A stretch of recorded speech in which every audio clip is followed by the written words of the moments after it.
Hi everyone, this is part 3 of the new journal I'm working on, and this is going to turn into a new series I'm going to be doing, which is going to be Genealogy, Art, Creative Journaling. I am a huge history buff, and since I was a child, very young child, I have been interested in history, actually addicted to history to a point. I also, at a very early age, became interested in my own family history. We had a project in school one year, and it just took off from there, and many years later, I am still researching and finding my family history. My mom's side is an open book. It's very easy. My dad's side is just a mess, because they weren't who they said they were. So that'll be a whole different story. Some of the women may be in here, I'm not sure. But as I showed you earlier, I was using Happy Paper People to create backgrounds. And the more I looked at it, the more I realized, well, this will work. So I am turning it into a creative genealogy journal.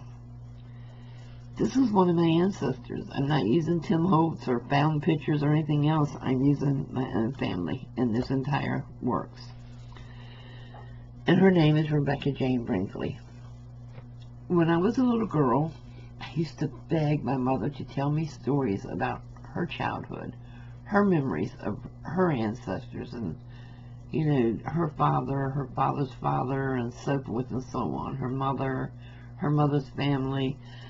My dad couldn't do that because he didn't know. That's another story we'll get into later. But for Mom, it was just amazing stories that, you know, we weren't allowed a lot of TV growing up.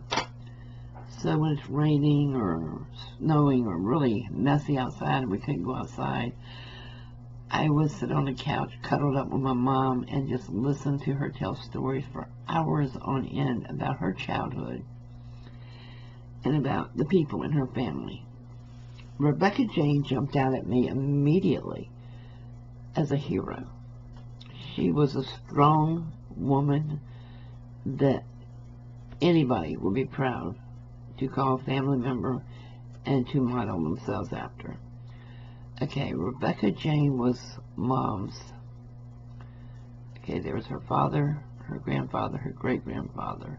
So it would have been her great-great-aunt, which makes her my great-great-great-aunt.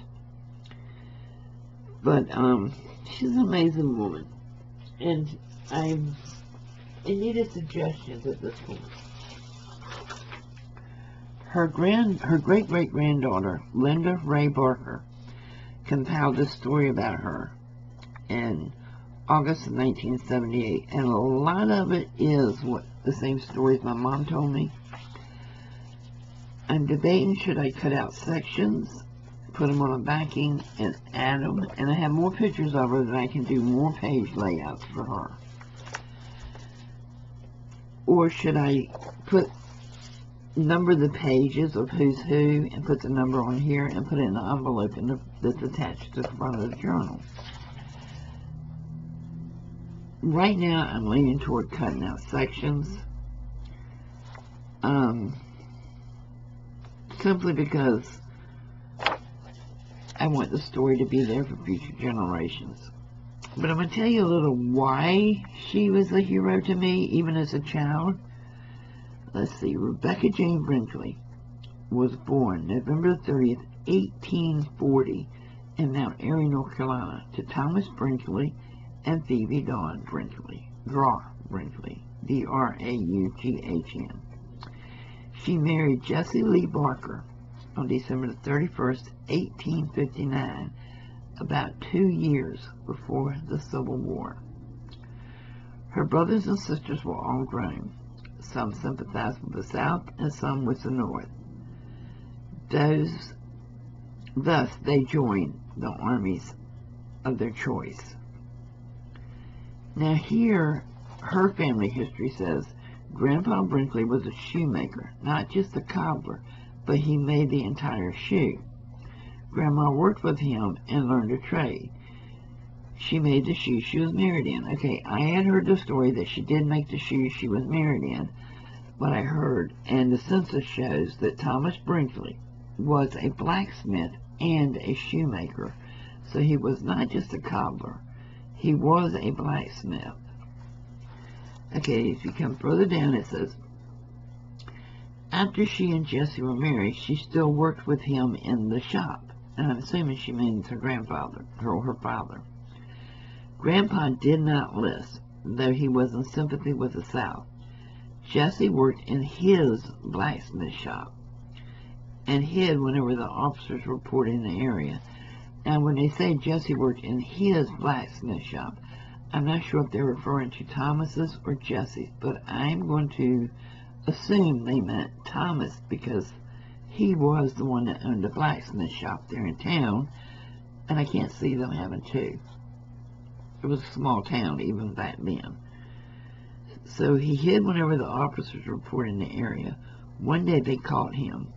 He asked permission to go see his wife and baby and to go change his clothes. He went upstairs, crawled out a small window, and dropped to the ground. He was just disappearing over the hill when they shot several times and missed him. He hid in the forest for 2 days without food. He found a large hollow tree in which he would hide and have Rebecca bring him his meals. Now, this was brave of her to start with, to go against the army and sneak food out into the forest.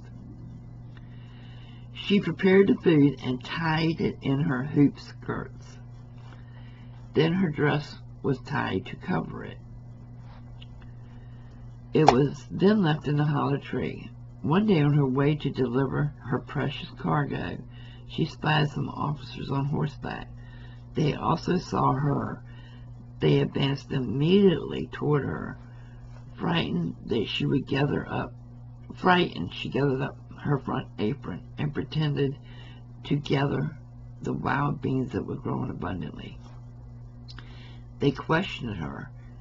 After she convinced them of her intentions and that she was innocent, they left. She waited and whistled. She did not hear any results. She thought he had been found. He did not get in touch with her for several weeks. In the meantime, Jesse Lazarus Barker, her son, was born. When they brought him to her, they said he had a club foot. In those days, they didn't know how to straighten a club feet. Now, this story is amazing in itself. When he was several weeks old, she heard something under the house, and she called out, "Who is it?" A voice answered and said, "Becky, I am so sick." She knew immediately who it was. She helped him into bed. The officers did not bother him while he was ill. He had been stricken with typhoid fever. He began to recover. In those days, people were not fed and were given only enough water to wet their lips. She was constantly watching over him and lost several hours of sleep. One time she fell asleep when he was delirious and woke to find him devouring a raw cabbage. He had eaten almost a head of it. And when she got him back into bed, in 2 days he died, leaving her with 2 children, one a hopeless cripple. After the funeral, she took her 2 little boys and worked in the shoe shop. One night when she came home late, she heard something under her bed. It turned out it was an escaped slave. They were abundant in the area at the time. She pinched her baby until it woke up crying. She just kept pinching him over and over. So she said out loud, "I need to go downstairs and get something for the stomachache." All of them slept in a loft. There was an opening to the outside of one bed. She went downstairs. There was an opening to the outside and one bed. She went downstairs and slipped out of the house and ran to a neighbor. It was just as suspected. They caught an escaped slave about 25 years old. Grandma said many slave owners had children by young slave girls and sold their own half-white children on the auction block. That's just disgusting. I'm sorry. I know it's happened. I've heard it in history so many times, but it just, something about that just unravels me. Let's see. There's a lot more here about her history with the escaped slaves and giving them water and so forth and food. But let's see.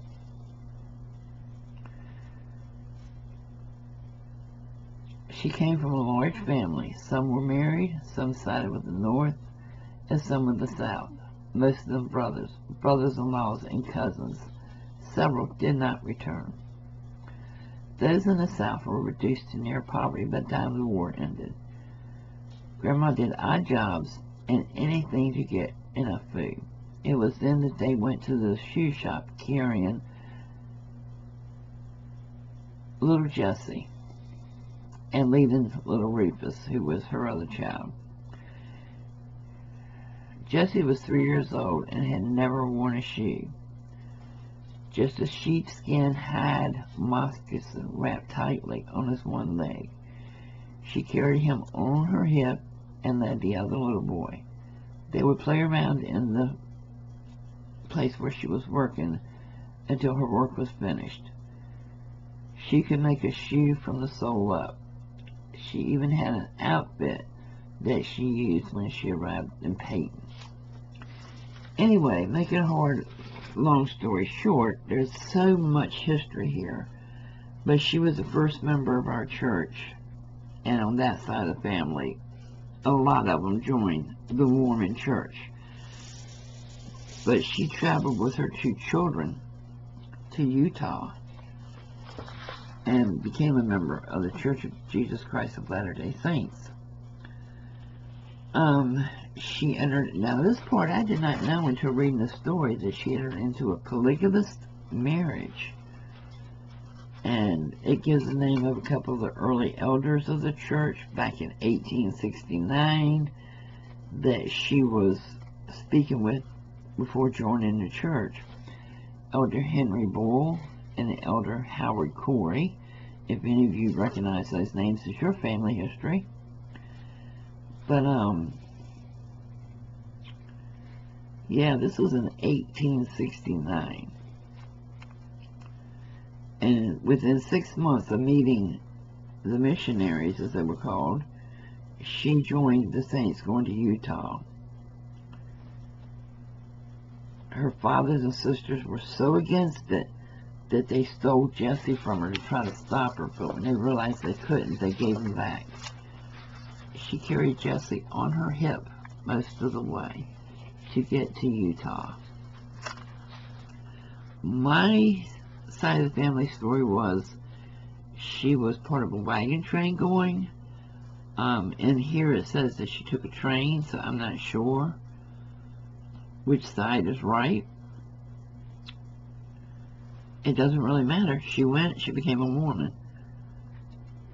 So, here's another thing I found extremely interesting. When Jessie was around 60 to 65 years of age, he was in the hospital, and Dr. Bernard, an excellent bone specialist, happened by. Now, I don't know what year that would have been, but I find it absolutely amazing that Dr.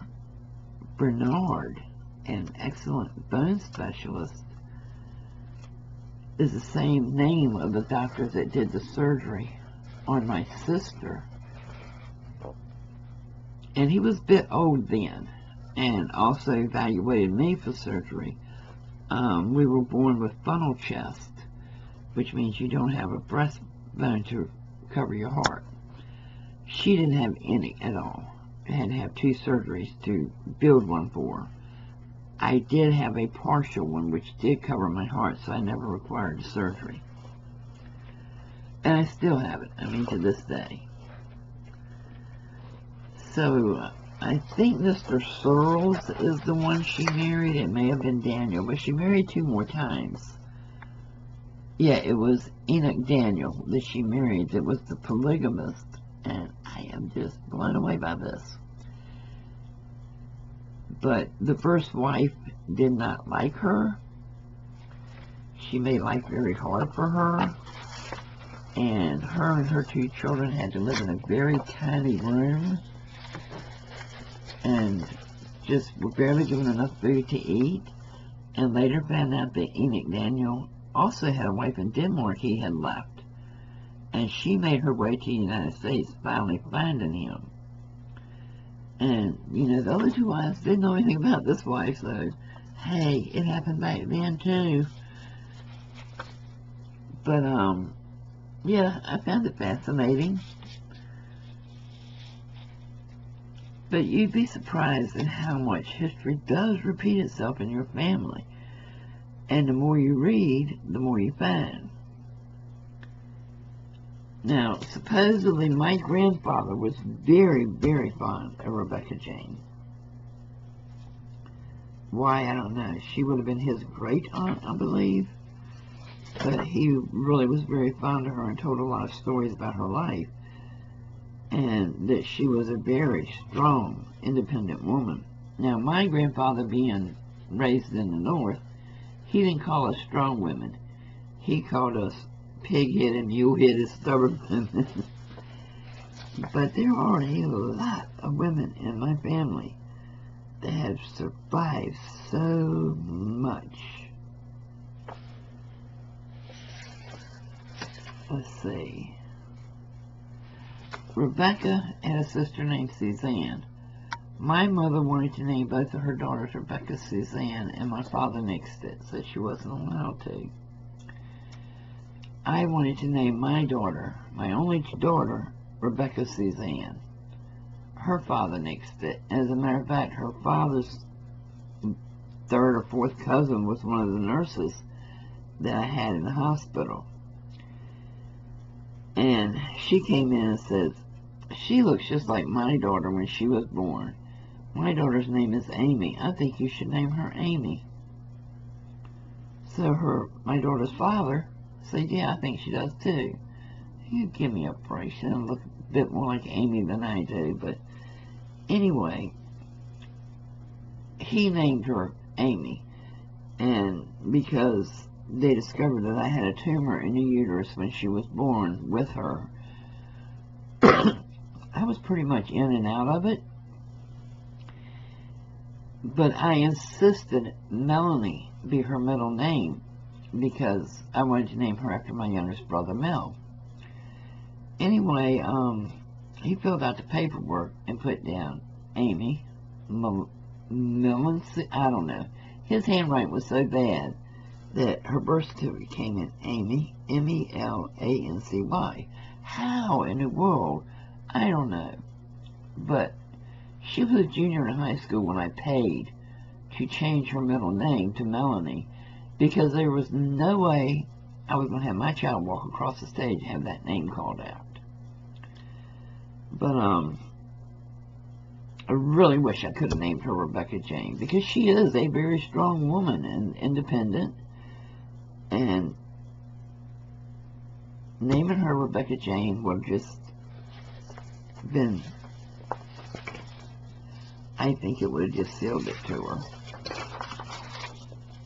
Anyway, Rebecca went through a lot. I'm, not going to read her whole history, but I need your suggestions. What I'm thinking of doing is cutting excerpts out and putting them on here on some kind of backing, and then using my stitch stamp to make this look quilted, so it, gives it the finished vibe of the parts that, are showing.